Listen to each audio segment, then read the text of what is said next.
Tidak ada duka, tidak ada bencana, tidak ada kesedihan yang mendalam kecuali satu, seorang muslim takut kepada agamanya sendiri. Seorang muslim alergi terhadap syariah. Seorang muslim takut terhadap khilafah. Seorang muslim bahkan sampai pada level benci kepada agamanya sendiri. Kepedihan yang mendalam ini tentu beralasan karena yang pertama, memang ada upaya menakut-nakuti umat agar takut kepada agamanya sendiri.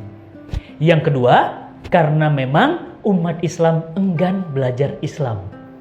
Semakin parahlah kondisi, semakin lengkaplah penderitaan karena memang ada upaya dari pihak eksternal untuk menakut-nakuti Islam, menakut-nakuti kaum muslimin untuk berislam. Yang kedua, ditambah lagi, umat Islam tidak mau belajar Islam. Umat Islam tidak mau mengkaji Islam. Sehingga hari ini kita lihat di mana-mana umat Islam yang menentang syariah. Umat Islam yang menolak khilafah. Umat Islam yang tidak mengenal panji-panji Islam. Umat Islam yang menolak hukum-hukum yang berasal dari Allah Subhanahu wa taala. Umat Islam tidak terima dengan hukum waris. Umat Islam menolak hukum poligami. Umat Islam sendiri yang kemudian menolak hukum yang terkait dengan persaksian wanita dan pria.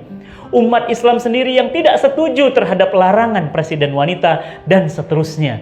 Siapa yang menolak syariah? Tentu umat Islam sendiri. Dua faktor yang saya sebutkan tadi terjadi di tengah-tengah kita. Barat, orang-orang kafir memang telah berupaya pagi dan siang juga malam untuk menakut-nakuti kaum muslimin agar kaum muslimin tidak mau mengambil Islam. Maka kalau mengambil Islam berarti terjadilah kemunduran. Kalau mengambil Islam ketertinggalan. Kalau mengambil Islam kembali ke zaman batu. Kalau mengambil Islam maka terjadilah kesengsaraan. Ini yang terus dikampanye, ini yang terus diopinikan oleh Barat agar kaum muslimin takut terhadap Islam. Yang kedua, umat Islam rendah kesadaran untuk belajar Islam secara mendalam. Andai saja umat Islam mau belajar Islam, mereka takut dengan syariah. Apa yang mereka takutkan dengan syariah? Bukankah syariah itu adalah aturan yang maha sempurna, dari yang maha sempurna Allah Subhanahu wa taala untuk mengatur diri kita. Bahkan Allah Subhanahu wa taala berfirman, "Al-yauma akmaltu lakum dinakum wa atmamtu 'alaikum ni'mati wa raditu lakum Islam Madinah." Hari ini telah aku turunkan Islam sebagai agama yang sempurna untuk kalian, sebagai syariah yang sempurna untuk kalian, dan aku cukupkan nikmat itu dan aku telah ridhoi Islam menjadi agama kalian. Maka apa yang salah? Mengapa kemudian umat Islam takut terhadap syariah? Mengapa umat Islam takut, umat Islam fobi terhadap syariah? Mengapa umat Islam adalah pemimpin garda terdepan terhadap penentangan agama untuk agamanya sendiri? Oleh karena itu sahabat cinta Quran yang dirahmati Allah, tentu dua syarat tadi, tentu dua sebab tadi. Yang pertama adanya upaya, yang kedua ditambah enggannya umat Islam belajar Islam. Bayangkan, Islam di Indonesia, 58% umat Islam tidak bisa baca Quran. Ini adalah sebuah fakta, nyata, data bahwa umat Islam tidak mau, enggan untuk belajar Al-Quran yang merupakan sumber hukum syariah yang diturunkan Allah Subhanahu wa taala untuk kita. Ini merupakan bukti.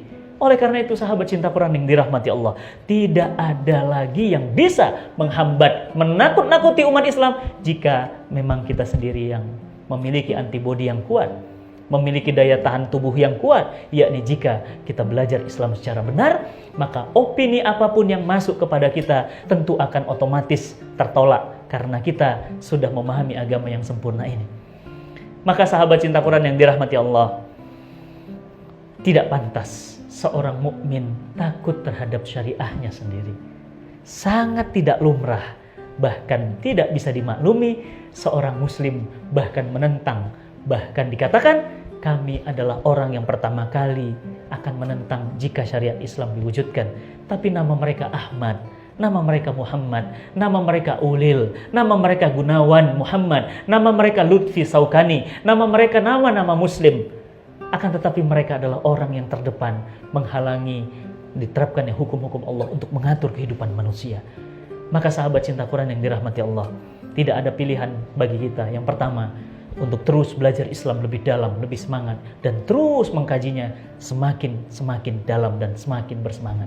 Yang kedua, menyadari bahwa hukum-hukum Islam itu adalah sumber kebaikan, dan jika tidak diterapkan akan menimbulkan keburukan. Allah Subhanahu wa taala menegaskan, "Wa ma arsalnaka illa rahmatan lil alamin." Kami turunkan Islam ini kepadamu wahai manusia, kepadamu wahai Muhammad, untuk menjadi rahmat atas segala alam. Maka bagaimana Islam mau menjadi rahmat jika untuk diterapkan pun penentangnya adalah umat Islam sendiri? Na'udzubillah min zalik. Tentu ini kesedihan yang mendalam bagi saya, kita, dan anak cucu kita nanti tentunya. Semoga Allah Subhanahu wa taala memberikan kekuatan, kesabaran agar kita terus mendalami dan mencintai Islam dan merindukan hidup dalam naungan Islam. Salam cinta Quran. Assalamualaikum warahmatullahi wabarakatuh.